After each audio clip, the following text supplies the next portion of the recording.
Contoh 1. Anda diberi masa selama 1 minit untuk membaca soalan.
Dengar petikan cerpen berikut dengan teliti dan jawab soalan-soalan yang diberikan. Cerpen Hutan Rimba. Pak Tua hanya mendengar perbincangan keempat-empat orang anaknya itu sambil disampuk oleh menantu-menantunya.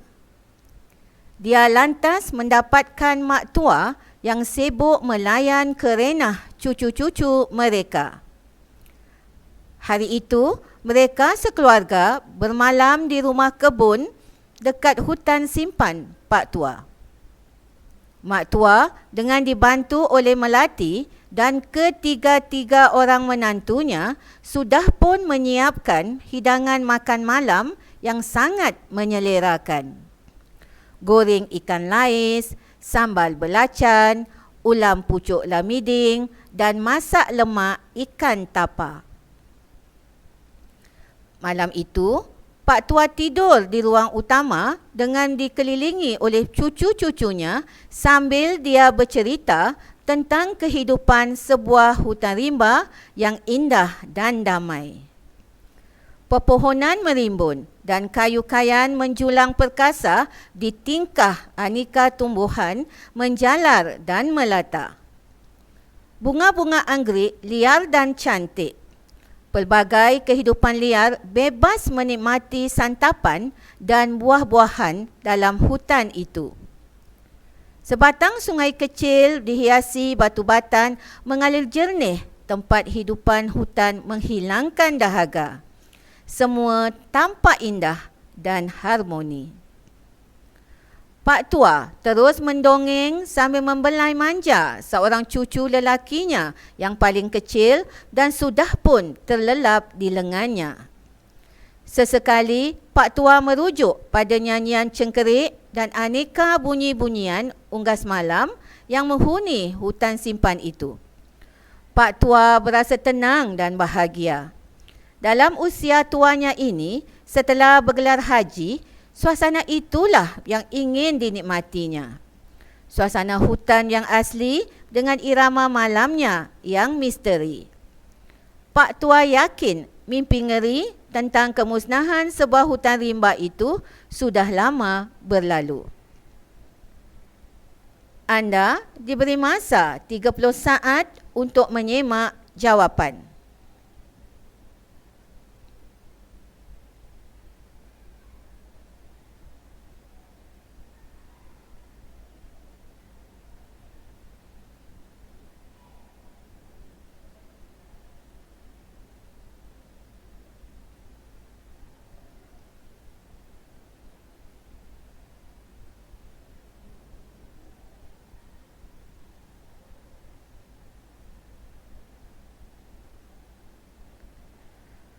Petikan cerpen akan dibaca sekali lagi. Anda diberi masa selama 1 minit untuk membaca soalan.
Dengar maklumat berikut dengan teliti dan jawab soalan-soalan yang diberikan.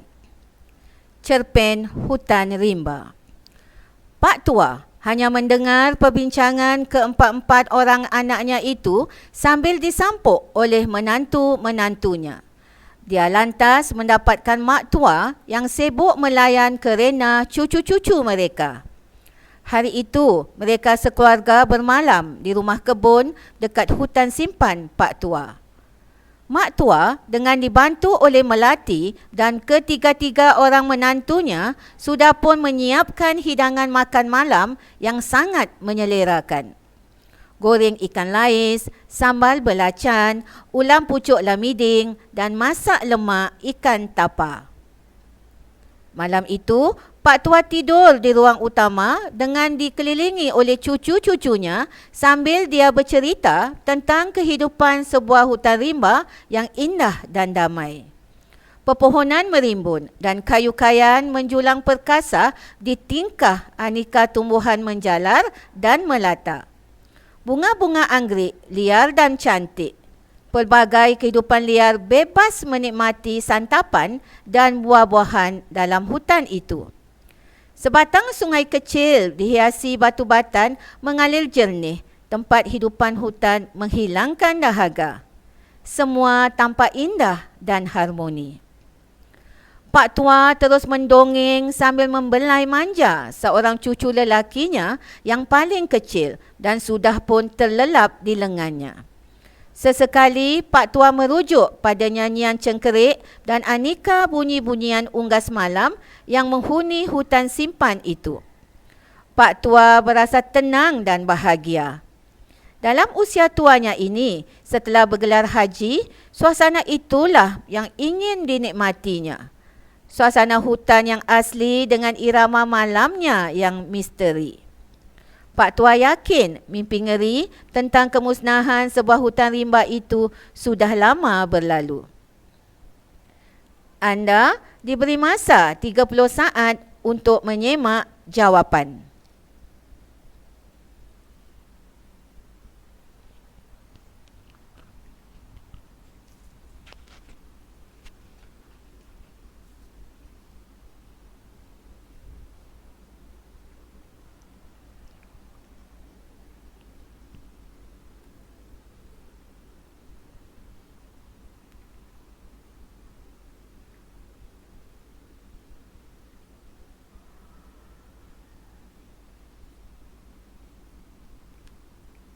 Contoh 2. Anda diberi masa selama 1 minit untuk membaca soalan.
Dengar petikan rencana berikut dengan teliti dan jawab soalan-soalan yang diberikan.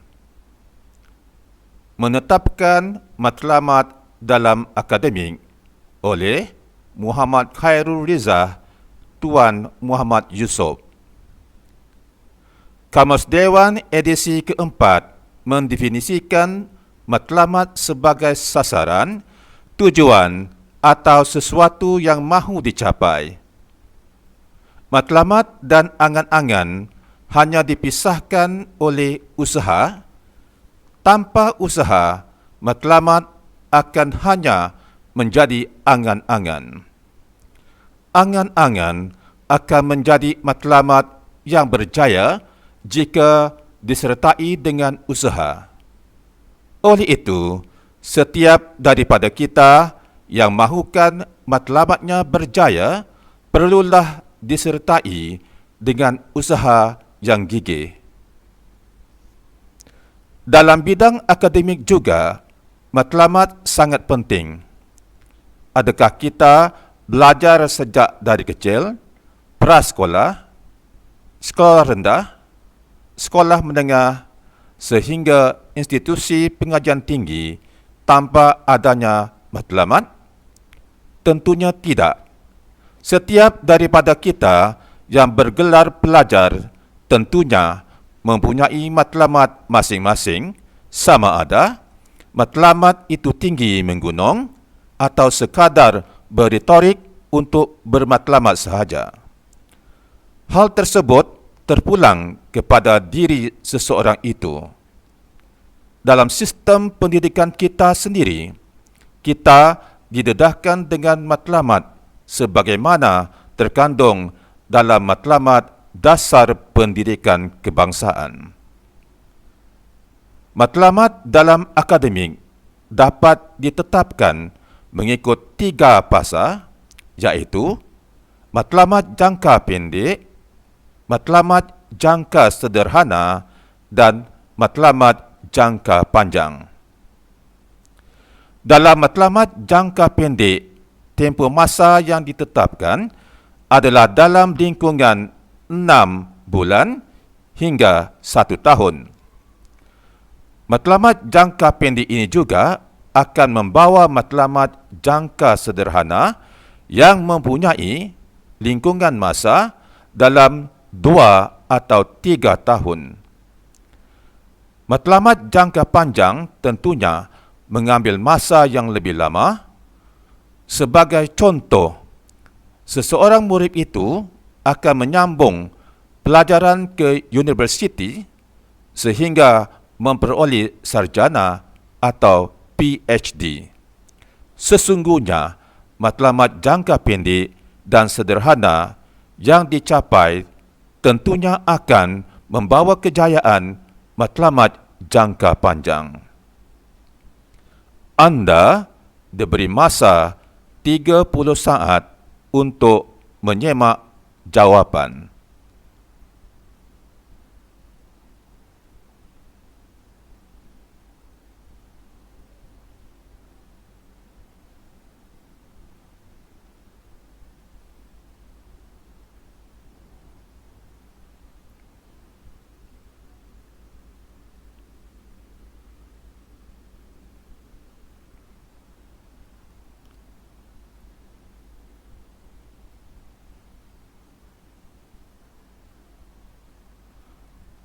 Petikan akan dibaca sekali lagi.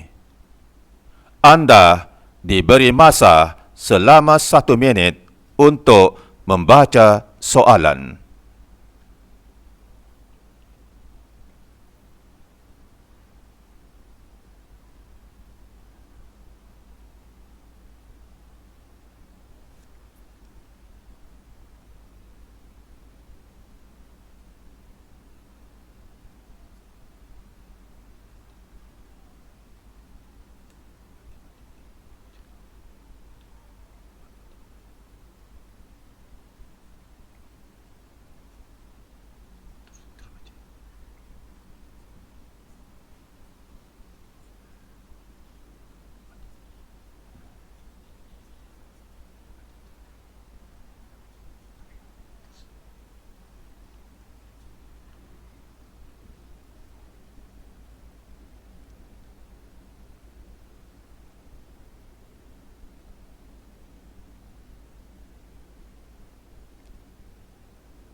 Menetapkan matlamat dalam akademik oleh Muhammad Khairul Rizah, Tuan Muhammad Yusof.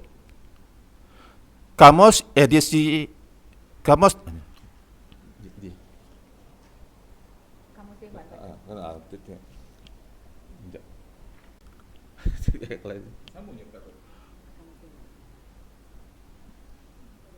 Kamus Dewan edisi keempat mendefinisikan matlamat sebagai sasaran, tujuan atau sesuatu yang mahu dicapai.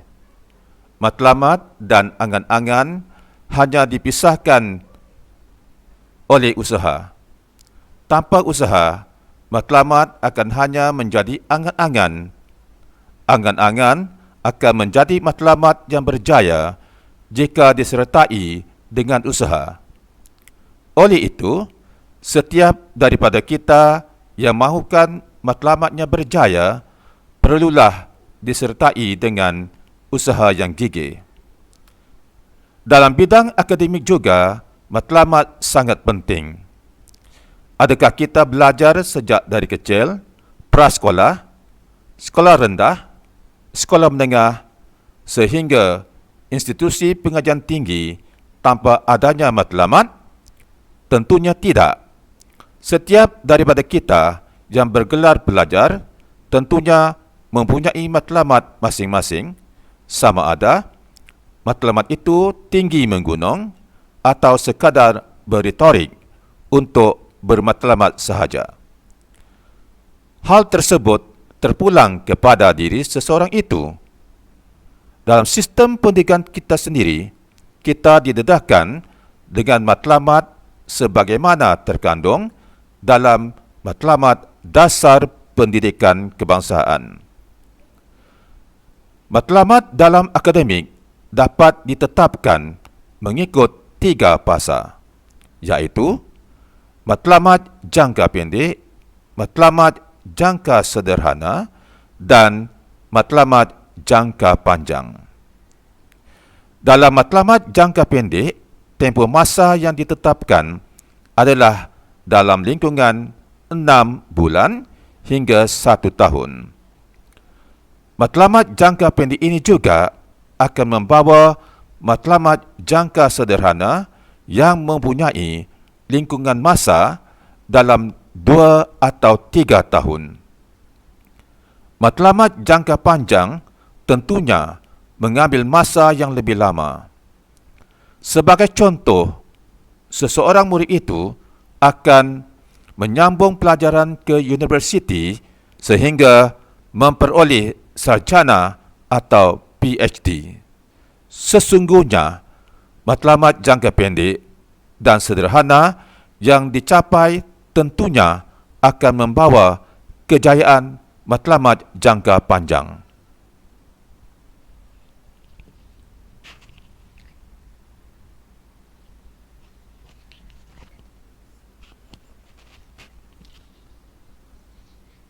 Anda diberi masa 30 saat untuk menyemak jawapan.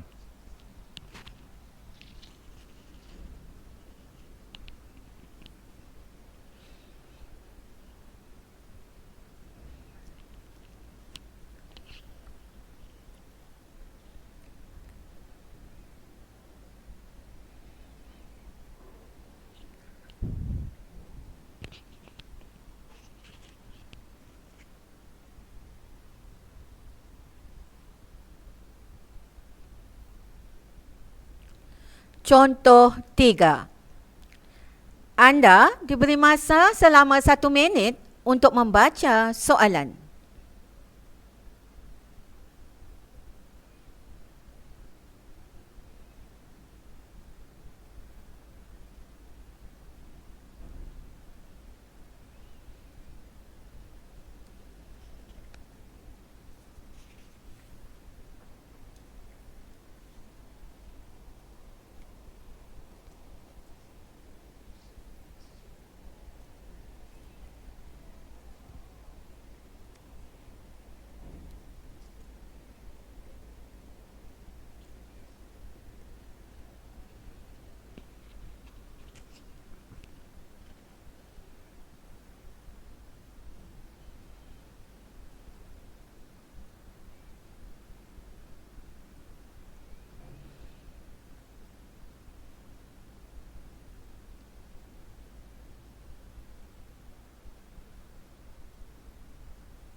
Dengar petikan artikel akhbar berikut dengan teliti dan jawab soalan-soalan yang diberikan. Mereka yang lahir sebelum tahun 1990-an pastinya mempunyai pengalaman bermain permainan tradisional seperti batu seremban, galah panjang, tarik upih, congkak, baling selipar, teng-teng, gasing dan sepak raga. Namun, di peredaran masa, proses perbandaran dan perkembangan teknologi menyebabkan permainan berkenaan terkena tempias yang mengakibatkan ia kian pupus ditelan zaman.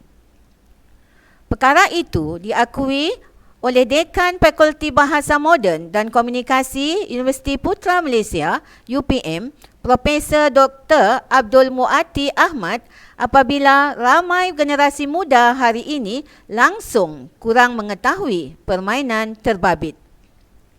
Sudah tentu senario itu sesuatu yang merugikan kerana permainan berkenaan sebahagian daripada khazanah warisan masyarakat Melayu yang dilupakan, sedangkan ia mempunyai nilai tersendiri dan perlu dipelihara. Dr. Abdul Muati berkata, suatu ketika dahulu, kebanyakan rumah di kampung tidak mempunyai televisyen, menyebabkan anak-anak mengisi masa lapang mereka dengan permainan sebegini. Mereka jarang-jarang berada di dalam rumah dan hanya di dalam rumah untuk makan, mandi dan tidur. Selebihnya, banyak menghabiskan masa di luar rumah untuk melakukan aktiviti ini, iaitu permainan tradisional. Tetapi, apabila proses perbandaran berlaku, iaitu banyak kawasan perumahan dibuka dan pembinaan rumah pangsa menyebabkan kanak-kanak lebih suka duduk di dalam rumah. Barangkali, keadaan ini menyebabkan kanak-kanak menjadi individualistik dan lebih suka menyendiri dengan bermain gadget atau permainan video, katanya. Katanya lagi, beliau pernah terbaca satu artikel 10 tahun lalu yang ditulis seorang pakar dari Singapura melahirkan kebimbangan terhadap generasi baru negara kota Singa itu yang dianggap lembik kerana sudah dikuasai teknologi apabila mereka lebih suka bermain permainan elektronik, iaitu permainan video, dan jarang-jarang berada di luar rumah untuk melakukan aktiviti pergerakan fizikal. Dr. Abdul Muati berkata, masalah itu sudah menular ke Malaysia sejak beberapa tahun lalu. Proses perbandaran tidak boleh disekat, bahkan ia satu keperluan untuk menjadi negara maju. Bagaimanapun katanya, pihak berkaitan perlu lebih prihatin dengan memastikan setiap kawasan perumahan dilengkapi kawasan riadah supaya kanak-kanak boleh bergaul dan melakukan aktiviti fizikal bersama rakan-rakan. Anda diberi masa 30 saat untuk menyemak jawapan.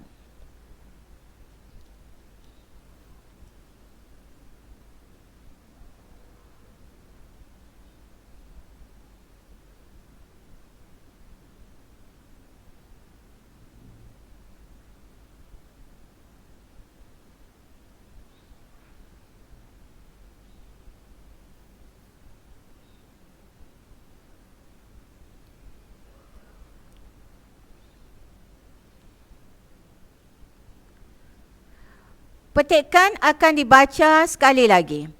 Anda diberi masa selama 1 minit untuk membaca soalan.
Dengar maklumat berikut dengan teliti dan jawab soalan-soalan yang diberikan.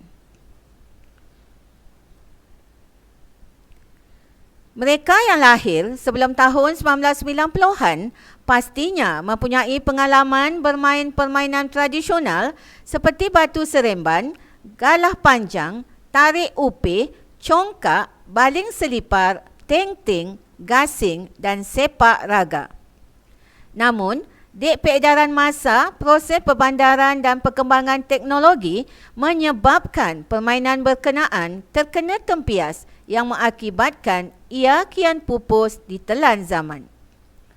Perkara itu diakui Dekan Fakulti Bahasa Moden dan Komunikasi Universiti Putra Malaysia, iaitu UPM, Profesor Dr. Abdul Muati Ahmad, apabila ramai generasi muda hari ini langsung kurang mengetahui permainan terbabit.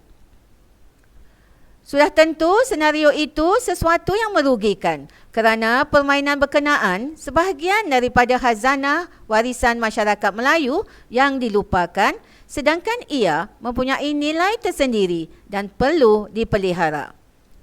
Dr. Abdul Muati berkata, suatu ketika dahulu, kebanyakan rumah di kampung tidak mempunyai televisyen, menyebabkan anak-anak mengisi masa lapang mereka dengan permainan sebegini.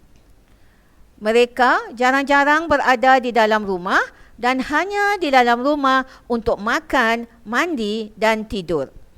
Selebihnya, banyak menghabiskan masa di luar rumah untuk melakukan aktiviti ini, iaitu permainan tradisional. Tetapi, apabila proses perbandaran berlaku, iaitu banyak kawasan perumahan dibuka dan pembinaan rumah pangsa menyebabkan kanak-kanak lebih suka duduk di dalam rumah. Barangkali, keadaan ini menyebabkan kanak-kanak menjadi individualistik dan lebih suka menyendiri dengan bermain gadget atau permainan video, katanya. Katanya lagi, beliau pernah terbaca satu artikel 10 tahun lalu yang ditulis seorang pakar dari Singapura melahirkan kebimbangan terhadap generasi baru negara kota Singa itu yang dianggap lembik kerana sudah dikuasai teknologi apabila mereka lebih suka bermain permainan elektronik, iaitu permainan video, dan jarang-jarang berada di luar rumah untuk melakukan aktiviti pergerakan fizikal. Dr. Abdul Muati berkata, masalah itu sudah menular ke Malaysia sejak beberapa tahun lalu. Proses perbandaran tidak boleh disekat, bahkan ia satu keperluan untuk menjadi negara maju. Bagaimanapun katanya, pihak berkaitan perlu lebih prihatin dengan memastikan setiap kawasan perumahan dilengkapi kawasan riadah supaya kanak-kanak boleh bergaul dan melakukan aktiviti fizikal bersama rakan-rakan. Anda diberi masa 30 saat untuk menyemak jawapan.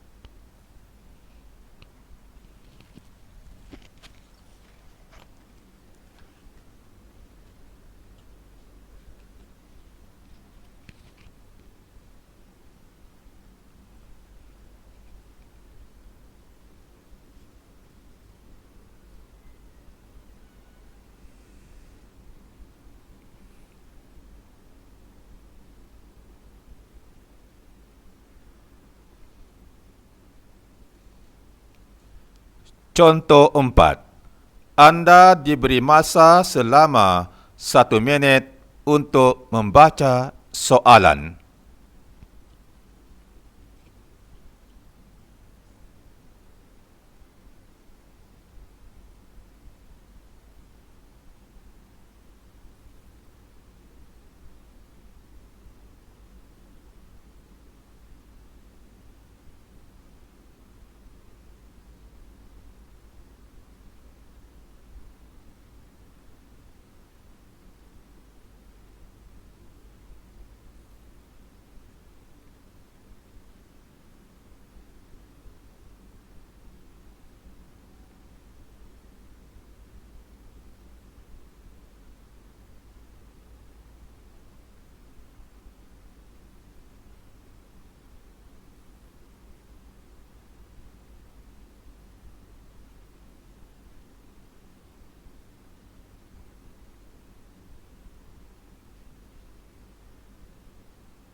Dengar petikan Nobel berikut dengan teliti dan jawab soalan-soalan yang diberikan. Butik Warnasari akan menyediakan satu sudut khas untuk mempamerkan barang-barang kraft tangan. Ia hendaklah menggunakan konsep etnik moden sesuai untuk golongan berpendapatan.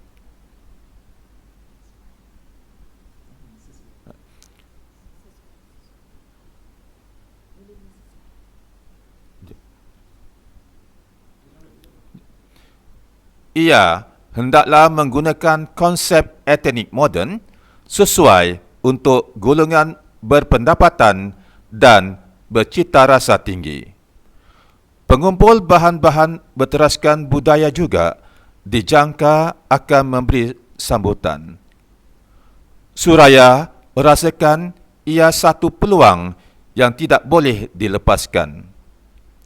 Sesungguhnya, menggunakan jenama Warnasari yang berpangkalan di Singapura, tetapi Suraya yakin ia tetap mempunyai jiwa Malaysia, jiwa kemelayuan. Kita tidak bersendirian dalam jangka masa 10 atau 20 tahun lagi. Tidak mungkin mampu bersaing dalam pasaran antarabangsa. Biarlah kita serahkan kepada mereka yang sudah berada dalam pasaran, subuh memberikan pendapatnya. Kehadiran subuh seringkali mendapat perhatian. Sebagai orang lama dalam perkhidmatan, pandangannya luas berdasarkan pengalaman dan pembacaan. Bukan calang-calang orang boleh mengeluarkan buah pikiran bernas, terutama dalam urus niaga. Kita hanya hantar keluaran kita ke Singapura dengan harga yang lebih tinggi pula daripada harga pasaran domestik. Menjadi tugas Ailing pula memasarkannya keluar. Pembayaran akan diterima sebaik sahaja keluaran kita tiba di Singapura. Aileen akan menjalankan kerja-kerja penjenamaan, pembungkusan dan penghadaran ke rangkaian butik Warnasari yang berkembang di Brunei, Hong Kong, Shanghai, Dubai dan Sydney. Risiko yang lebih tinggi ditanggung oleh Aileen. Dia mempunyai keupayaan melakukannya. Aileen, warga dunia, rakan dagangnya merata negara melangkaui sempadan. Rashidah menarik napas panjang. Ada rasa kesal kerana jenama bulu kerap akan berkongsi dengan kemasyhuran jenama baru. Rashidah menarik napas panjang. Ada rasa kesal kerana jenama bulu kerap akan berkongsi dengan kemasyhuran jenama baru, Warnasari.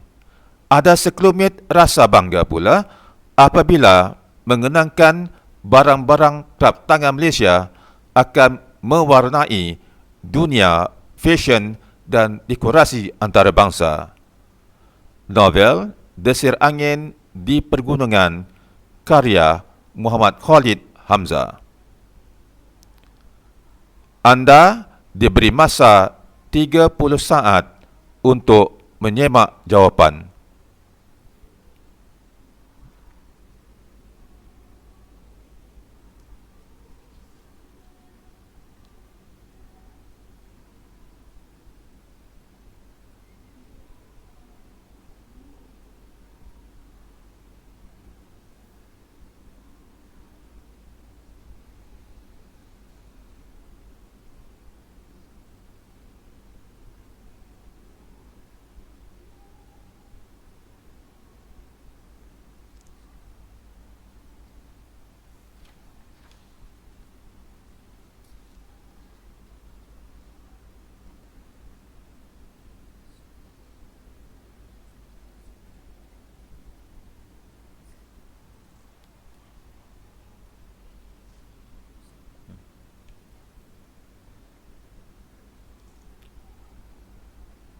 Petikan akan dibaca sekali lagi. Anda diberi masa selama 1 minit untuk membaca soalan.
Dengar maklumat berikut dengan teliti dan jawab soalan-soalan yang diberikan.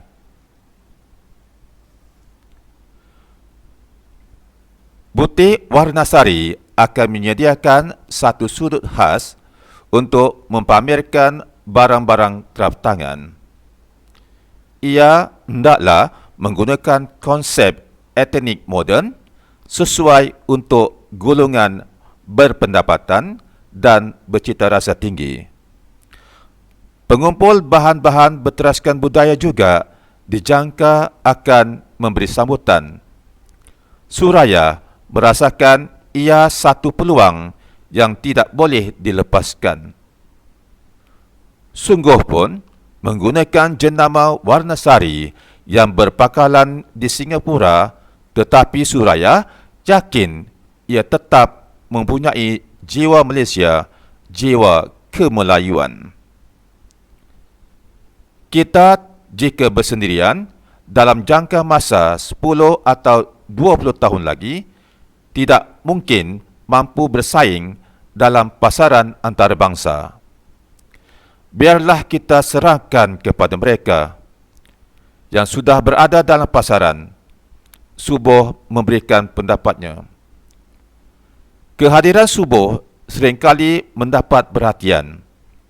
Sebagai orang lama dalam perkhidmatan, pandangannya luas berdasarkan pengalaman dan pembacaan.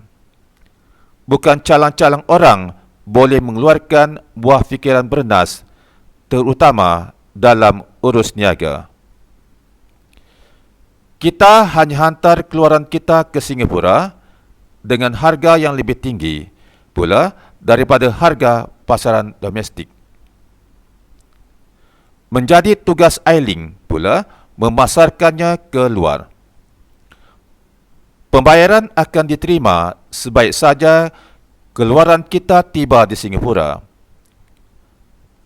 Ailing akan menjalankan kerja-kerja penjenamaan, pembungkusan dan penghantaran ke rangkaian butik Warnasari yang berkembang di Brunei, Hong Kong, Shanghai, Dubai dan Sydney. Risiko yang lebih tinggi ditanggung oleh Aileen. Dia mempunyai keupayaan melakukannya. Aileen, warga dunia, rakan dagangnya merata negara melangkaui sempadan. Rashidah menarik nafas panjang. Ada rasa kesal kerana jenama bulu kerap akan berkongsi dengan kemasyhuran jenama baru, Warnasari. Ada kesekelumit rasa bangga pula apabila mengenangkan barang-barang kerap tangan Malaysia akan mewarnai dunia fashion dan dekorasi antarabangsa. Novel Desir Angin di Pergunungan karya Novel Desir Angin di Pergunungan karya Muhammad Khalid Hamzah. Anda diberi masa 30 saat untuk menyemak jawapan.